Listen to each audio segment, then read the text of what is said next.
You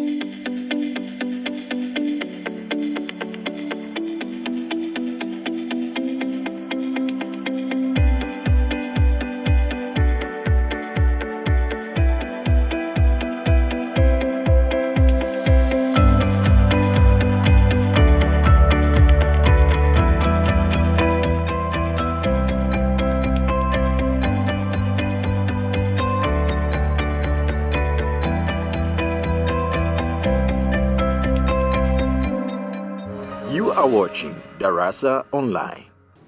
Welcome to Darasa Online. My name is Victor Francis, the accountants teacher. In the last two lessons, we had a good time revising the topic on correction of accounting errors. So we did two questions. The first one was on identification, classification, and correction of errors. And the second question, it was on the effect of errors in reported profit and also in the statement of financial position. So today we are going to have another topic, that is branch accounting. This is also one of the very important topics covered in your syllabus as you are preparing for the final exams. This topic has also a weight in your examination, and of course you will find almost on each and every paper there will be a question in this topic. It is one of the challenging topics because of its content and the applicability of it, but it is very useful because it is almost covering things that are normal and usual practice in various organizations that operates in branches. Just like banks in Tanzania, they are operating with the branches. Remember that there is a number that will be displayed. Continue to give your comments. Also, use the same number to ask questions if you have. But also, you'll find revision questions in the website. Continue doing those questions. Otherwise, let us start our lesson today. So far, as I've said, we are revising branch accounting. I know that you have gone through it. We are not going to do each and everything in branch accounting, but we are going to cover the main parts that I think will be helpful to you. In fact, we need also to go through the key issues that you are supposed to cover in this topic. So you are expected under this topic to be able to describe the nature and meaning of the term branch. You are also required to be able to discuss the features of branches. That includes autonomous branches and non-autonomous branches. You need also to be able to differentiate between autonomous and non-autonomous branches. You need to be able to prepare different forms of branch accounts. But also you need to be able to give examples of businesses with non-autonomous branches. You need also to be able to record relevant accounts for the transactions of non-autonomous branches.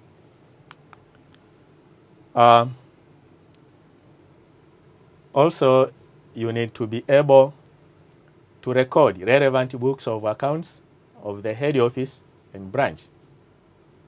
Number 8, you need to be able to record goods invoiced to branch at selling price or at cost price, or at cost plus a certain percentage which is not a selling price. So we shall see these methods. Then you should be able to distinguish the characteristics of autonomous branch and from non-autonomous branch. You need also to be able to record transactions with the autonomous branch. you need to be able to prepare head office current account and also to prepare branch current account. You need also to be able to prepare branch, head office, and a combined income statement. So this is, you prepare income statement for head office, income statement for the branch, and the income statement for the combined business. Also, you need to be able to describe the problems or complications of goods in transit and cash in transit. These are items on transit. We are going to see them later. Lastly, you need to be able to adjust or to do adjustments of goods in transit and cash in transit in the books of account. Of course, these adjustments are normally done in the current accounts. And also they have effect in the statement of financial position. So we are going also to highlight these parts. As I've said, that we are not going to cover each and everything. Our discussions in this topic will be only in some areas. Of course, we are going to touch all these parts. We are going to have questions on centralized or dependent branches with using various methods. And also, we are going to have a question on decentralized branch, or in other words, independent branch. So far, in a nutshell, let us see the meaning of the term branch. What do we mean by the term branch? So branch, in short, this is just an accounting system. Of course, it is adopted by business, and this business with a certain head office and has either one or more branch located in different places. It may be in the same town or different towns. It may be also in the same country or even in different countries. But if a business has a branch in another country, we call that branch a foreign branch. Of course, it is covered under these types of branches. So we have dependent branch, that is non-autonomous, and we have independent branches, that is autonomous, and the foreign branch. But in most cases, foreign branch are under the autonomous branch. It is rare cases to find foreign branches under dependent branch, because this will involve the issue of foreign exchange differences. So basically, we are going to highlight these two major parts, that dependent branches and independent branches. Let us start with dependent branches. So what do we mean by the term dependent branch or non-autonomous branch? So with branch accounting, as we are speaking of dependent branches, we are basically meaning branches where the head office keeps all the records. The head office is responsible to keep all the records of the branches. So how? Because normally the branch operates at lower scale. Why? Because most of these branches, they have no competent personnel. And if the operation is a lower scale, then there is no need of employing competent persons and engaging much activities at the branch. Then the head office will keep all the accounts records for the branches, and therefore the books of accounts are opened at the head office. This is due to the fact that the branch lacks competent accounting personnel, and the control is intended to be exercised by the head office. These branches are sometimes, you may find different names that describing the dependent branches. So these include centralized branches, integrated branches, or non-autonomous branches. So this is dependent branch. What are the features? So in any branch, if you find these features, it concludes that this is a dependent branch. So we say that a dependent branch does not maintain its set of books. So the head office will keep all accounting records. Basically, most of goods are supplied by the head office. Nevertheless, so the branch can be allowed to have a local purchase, but in most cases, all goods are supplied by the head office. Of course, cash are received by the branch from debtors when the branch sells goods on credit are normally remitted on daily basis. So each day, when the branch receives cash from customers, they remit these funds to the head office. And of course, if the head office keeps all the records and pays for expenditures of the branch, then all expenses of the branch are directly paid by the head office.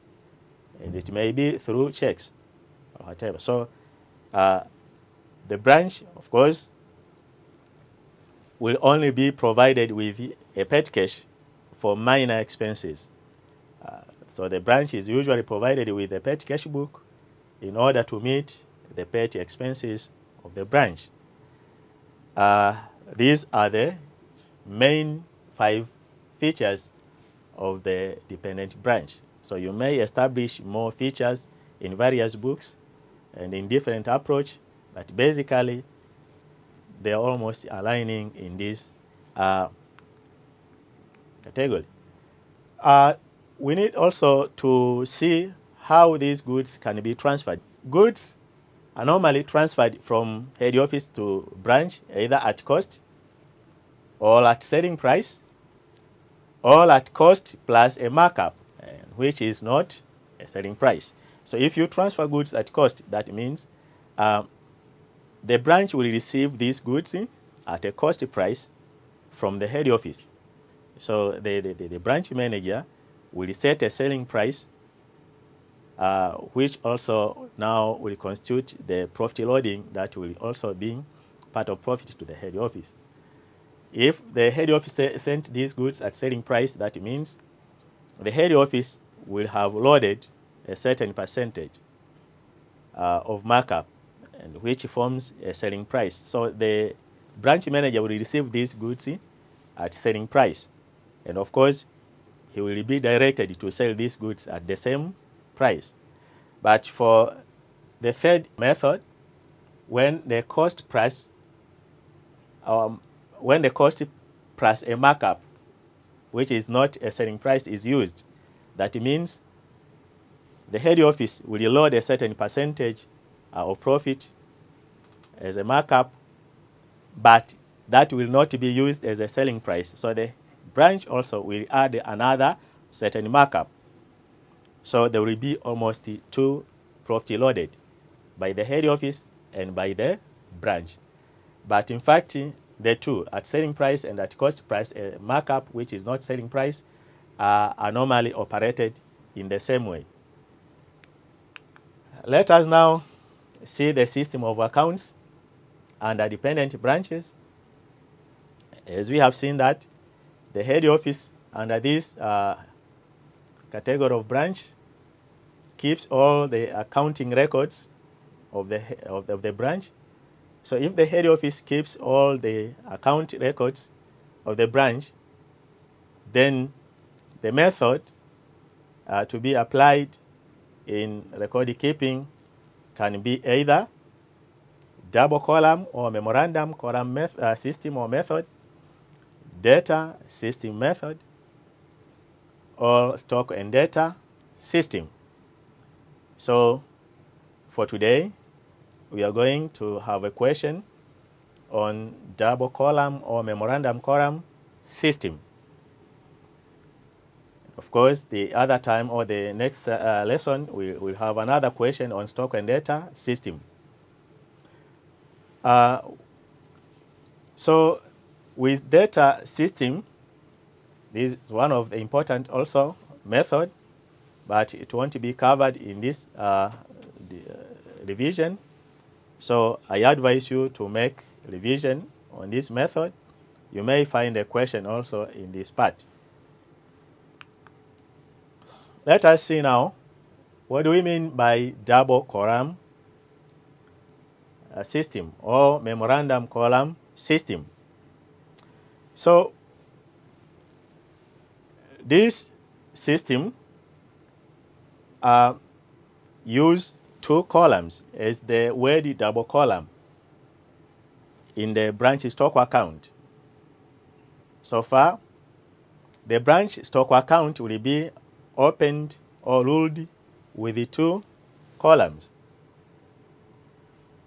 There will be a base column, and which will be also followed by another column, which is memorandum column. So in the base column, this will act as the trading column. We act as a trading account on which now it will be used to determine the gross profit, whereas the memorandum column will be used to depict any shortage in stock. So this is intended just to be like a control, and because it is maintained at selling price, it's supposed to balance. Any imbalance could mean either shortage or surplus.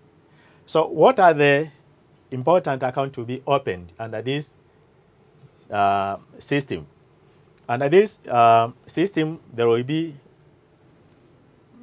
5 accounts to be opened. They include branch stock account, branch debt account for record keeping of debtors, branch cash account for any cash or bank, and will be an account for goods sent. Finally, you need to open up branch profit or loss account. These are the main 5 accounts to be opened under this double column system. We need to highlight these important notes before we go on the accounting procedures. So you may find this term in branch accounting, normal loss. What does it imply? So in normal loss, this is the expected loss. So as you are doing business, there is a loss that you expect. For example, assume in a single shop selling sugar.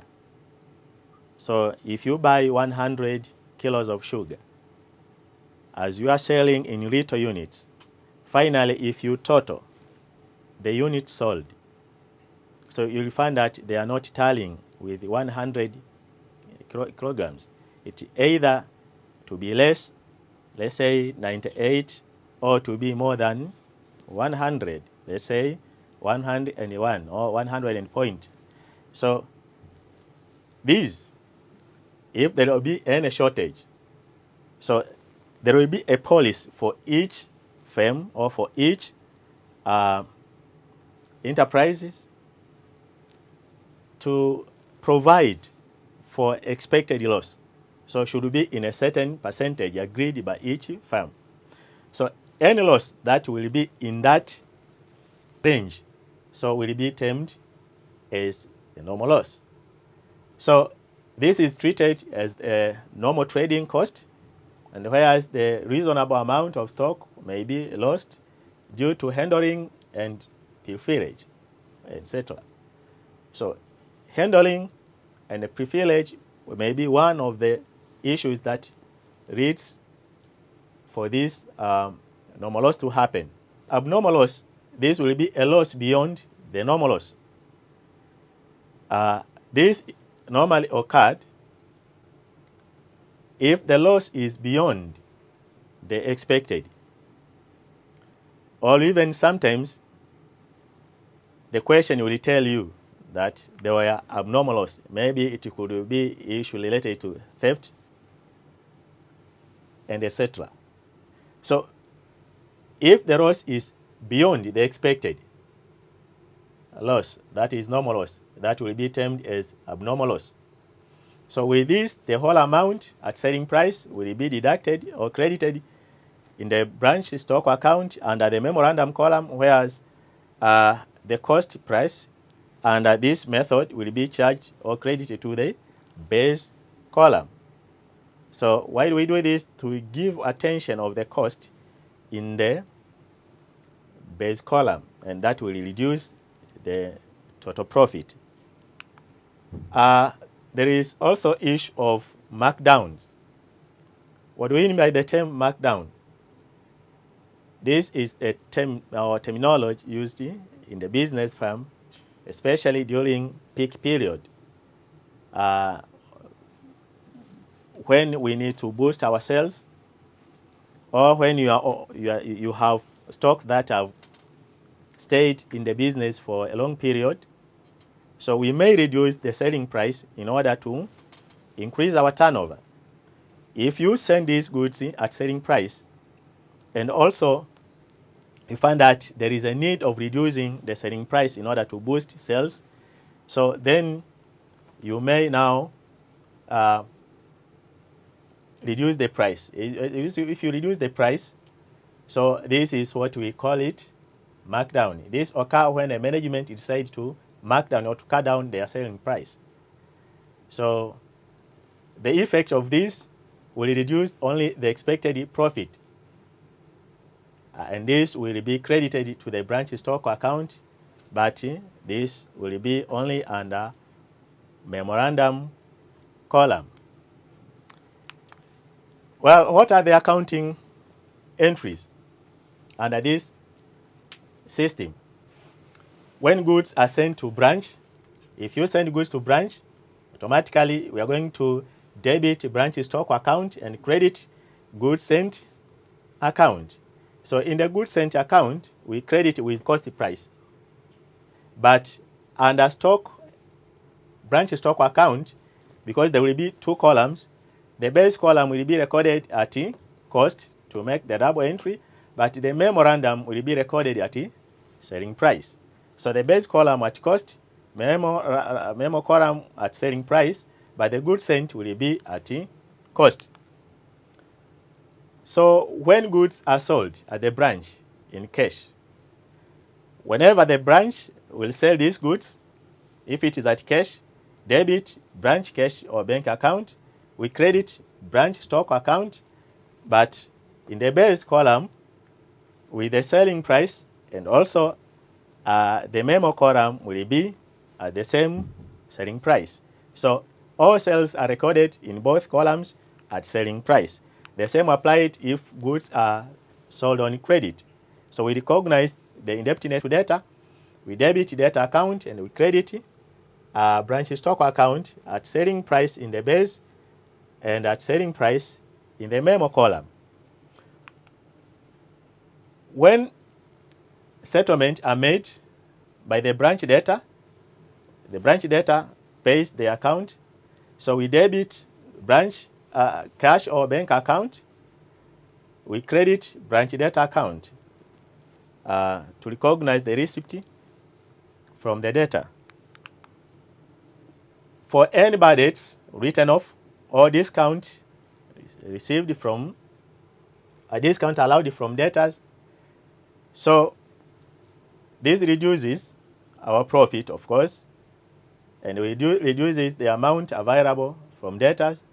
So we debit profit or loss account and we credit branch debtor account.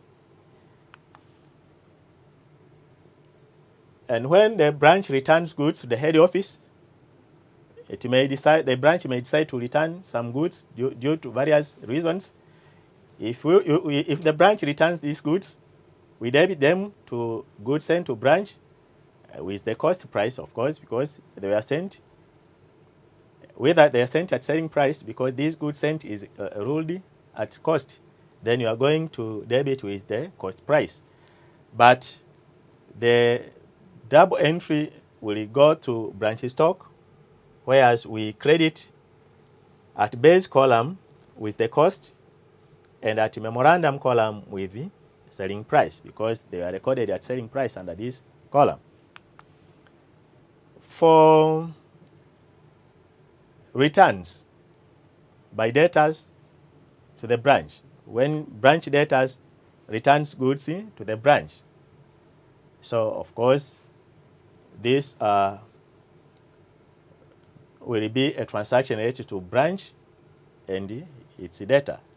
What do we debit? We debit branch stock account to recognize the return, but it should be at selling price in both base and a memo column. Why? Because when these goods were sold, was credited on the branch stock account. So if you are returning them, so we debit them to cancel out the transaction, and this will remain in the goods sent.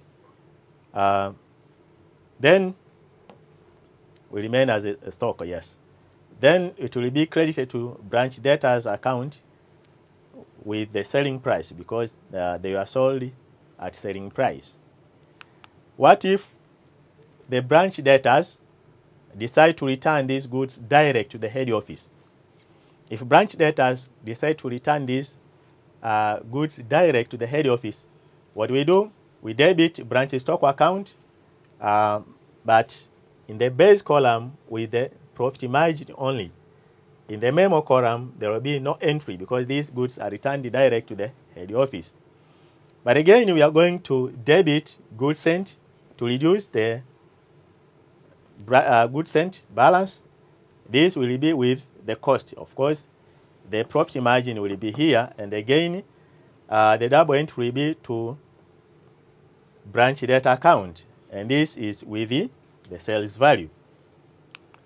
So when branch remits fund to the head office, we debit head office cash or bank account, and we credit branch cash or bank account. So this is for remittance to the head office.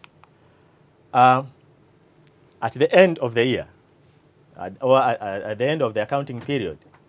So for closing balance of stock, in the branch stock account, we credit the base column with the cost price, but also we credit the memorandum column with the selling price. So at the end, there might be normal loss, as I said before. This normal loss will be credited to the branch stock account, but this will be only in the memorandum column at selling price. What if there is abnormal loss? For abnormal loss, as I said before, we need to give it attention. So we are going to, in the branch stock account, to credit the base column with the cost price, but also we credit the memorandum column with selling price. So far, let us now go and see a question on this part. Let's have a short break. As we come back, so we are going to read the question and solve it. Thank you. Okay, so we are back. Let us read our question. So the question reads, the Samburo Enterprises with the head office at Darasa has a branch in Tanga. All goods for the sale are purchased by the head office, and those invoiced to branch are sent at a price determined to yield a profit margin of 20%, which also is a selling price for the branch. All records for the branch are maintained in Dar es Salaam. That means this was a dependent branch. So the following data relates to the branch. We are given the amount in Tanzania shillings on 1st January 2019. Branch stock at cost 16,860. Branch debtors 4,820. Branch bank account 2,670. Transaction during the year. Goods sent to branch at selling price was 65,700. Goods returned to the head office by the branch at selling price was 1,560. There were returns of goods by branch debtors to the branch at selling price. That was 870. There were cash sales, 25,000. Credit sales, 42,620. Expenses paid by the head office. The expenses paid by the head office was 8,220. Discount allowed to debtors. It was 1,250. Bad debts, 850. Reduction in price authorized by the head office, it is 450. Cash remittance to the head office, 62,000. And on 31st December 2019, branch stock at selling price, you are given 16,610. We are given additional notes. The firm assume 1% of goods sent to branch has normal loss, and shortage in excess of this is assumed to be the abnormal loss. So use the double column method to prepare the branch stock account. So the question requires us to prepare the double column branch stock. Using the double column method to prepare branch stock account. Let us go now to see how we can open this.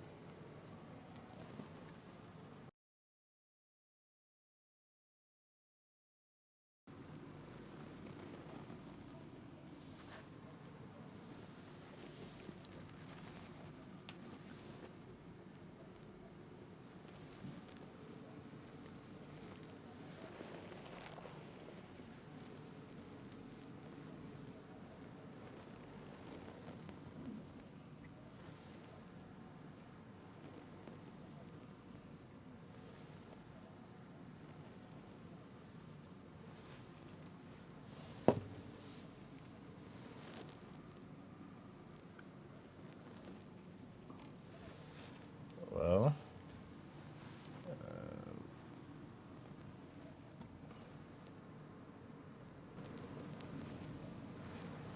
this is base column, this is memo column, this is credit side, and this is debit side. This is base column, and this is memo column. So we give the title, that is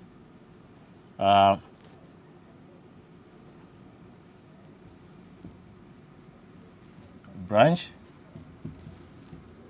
stock account. So far, the amount should be in CZS.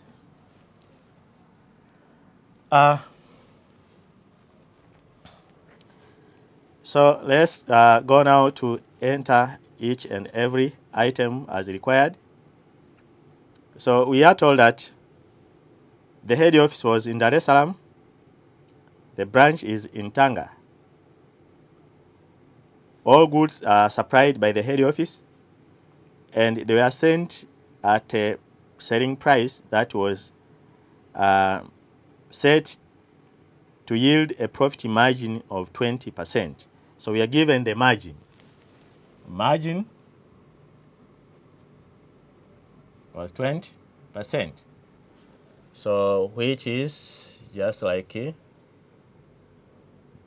the margin was 20 over 100, which is 1 over 5. So then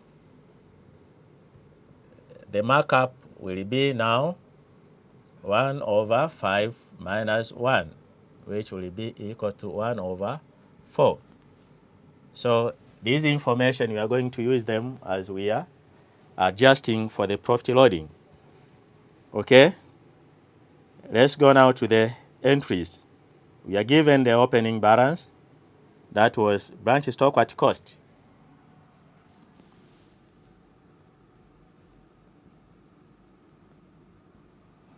The balance at cost, it is 16,860. So if this was at cost, we need to raise by adding the markup to the cost to get the selling price. So what was the cost? The cost is 16,860 times 1 over, what is our markup? 4. So the profit is supposed to be 4,215. If you add this profit to the markup, to the cost, we get the selling price of 21,075. That is the opening balance. Then branch data account, because this account is not required, so we are not going to open it. So, but this should be debited. You know how to rule it. You could open this by debiting the branch debtors account with this amount. The same applied with branch bank account. We could debit this if we could have been required to open this account, but it's not in our requirement. Let's go to the next transaction during the year. Goods sent to branch at selling price. There are goods sent to branch. This goods sent normally increases the balance of our stock in the branch stock. And of course, normally when goods are sent, as I said previously, if you open up, let's say, the goods sent,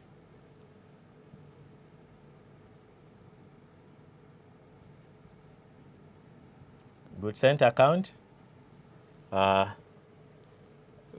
we credit by debiting branch stock, but this should be at cost. So we need to compute the cost price. We debit here the branch stock by writing goods sent. It was at selling price, that is 65,700. So we need to compute the cost price. So change the selling price, change the goods sent at selling price to be at cost. Take 65,700 times the margin, that is 1/5. So the profit loading was 13,140. If you deduct this from the selling price, we get the cost price, that is 52,560. So this also you need to show here, 52,560. So this account also was not required, but I'm just trying to show you how you could have opened. So the next item, goods returned to head office by the branch at selling price. They are returns.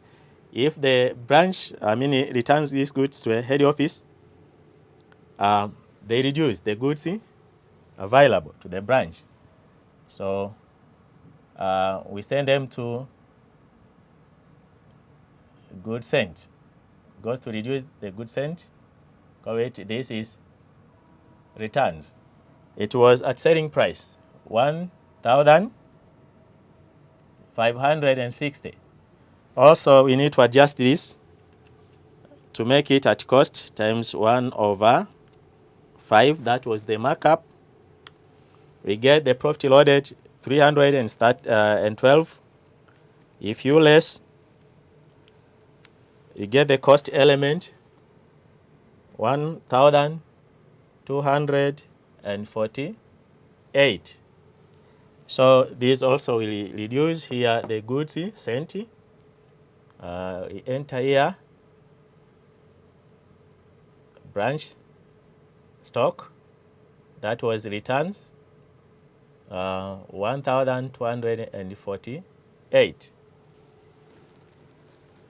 What next? Returns of goods by branch debtors to the branch at selling price. So the branch debtor. So if we assume that there was a selling to debtors, and of course we shall see them later. These sells to the debtor. So this debtor returns these goods which were previously sold to them by the branch. So for returns to the branch debtors, we say that we debit the branch stock to recognize the sales, and we credit branch debtor account, and this should be at selling price. So we debit, we call it branch debtor, that is returns. This should be recorded at selling price for both party because it was sold at selling price. Well, there were cash sales.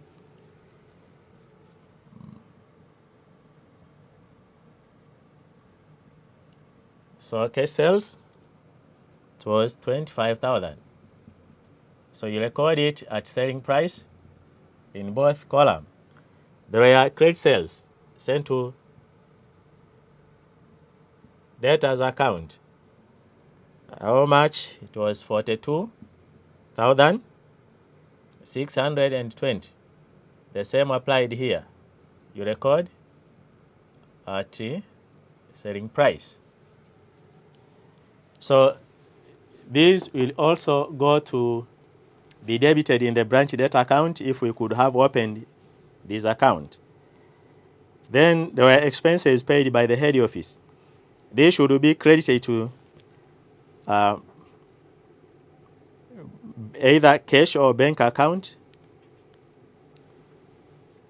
And of course, if it could be there could have been opened, we could enter this item to that account. Because it is not required, it will be not part of this account. Then we go to the next, that is discount allowed to debtors. This was a discount allowed to debtors. It will reduce the balance of debtors. We debit profit or loss, that is under the discount expenditure. But also we credit the branch debt account. So has nothing to do with our question here. There were bad debts, the same applied. Bad debts, we debit profit or loss account, we credit branch debt account. The next item is on reduction in price authorized by the head office. So this reduction in price authorized by the head office reduces the profit eroded. So we call it a reduction in price, or in other words, markdown. So there's nothing to do with the base column. We enter here, that is 450, and should be recorded at selling price. So there were cash remittance to the head office. So the branch remitted 62,000 to the head office. So this should be credited to the branch bank account and being debited to the head office bank or cash account. On 31st December 2019, the branch stock at selling price was 16,610. So we need to include this as our balance. So we leave a space. We had balance down. So the balance is given at selling price, 16,610. So we need to adjust this to get the cost element. So 16,610 times 1/5.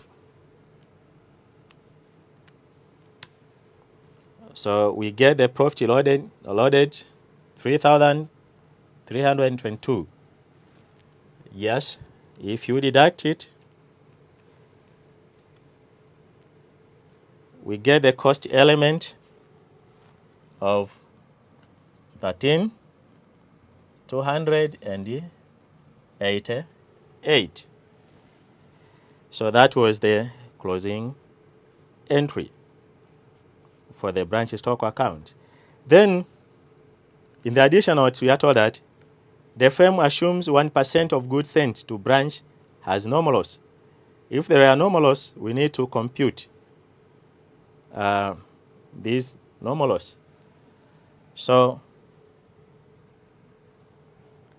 how do we determine the normal loss? So, the normal loss will be 1% of the goods sent, which was 65,700. So how much do we get? 1 over 100 times 65. Yes, 65,700. Yes. That was 657. So far, we need to put it here. That is normal loss. Should be recorded at the selling price, the whole amount. Well, so we are done with the entries that is required to be shown in the branch stock account. But we need, first of all, to start balancing our account using the memo column. So, any difference, because this item we are shown at selling price, if there will be any difference, so we constitute abnormal loss. That will be either there were safety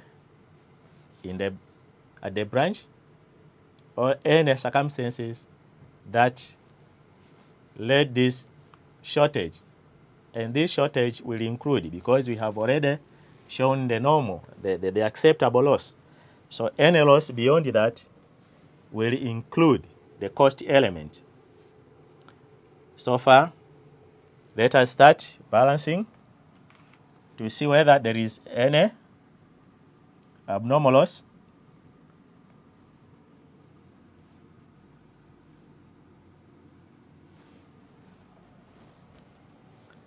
So we have our opening balance 21,075 plus 65,700 plus 870. So we get our total here 87,645. Let us put our balance here 645. So we have got our total 87,645. Let us now deduct the credit side.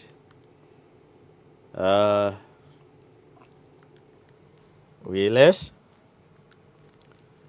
1,560 less 25,000 less 42,620 less 450 less 657 less 16,610.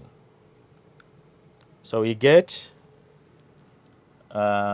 748.